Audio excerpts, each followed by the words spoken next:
السلام علیکم ورحمۃ اللہ وبرکاتہ۔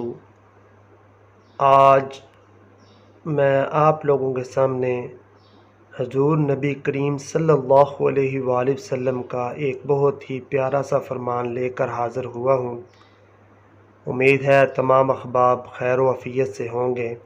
اللہ پاک تمام احباب کو، تمام دوستوں کو ہمیشہ خوش رکھے، آمین۔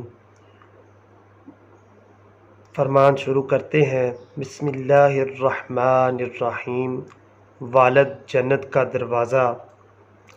نبی اکرم صلی اللہ علیہ وآلہ وسلم نے ارشاد فرمایا نبی اکرم صلی اللہ علیہ وآلہ وسلم نے ارشاد فرمایا والد جنت میں داخلے کا درمیانی سب سے عمدہ اور آسان دروازہ ہے۔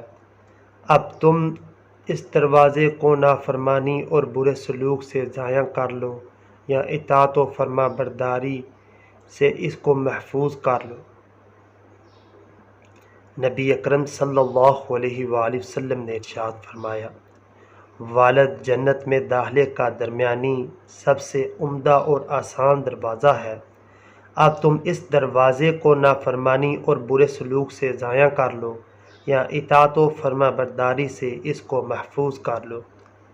اللہ تبارک تعالیٰ سے دعا ہے کہ اللہ تبارک و تعالیٰ ہمیں اپنے والدین کی فرما برداری اور اطاعت و فرما برداری کرنے کی توفیق عطا فرمائے، آمین ثم آمین۔ السلام علیکم ورحمۃ اللہ وبرکاتہ۔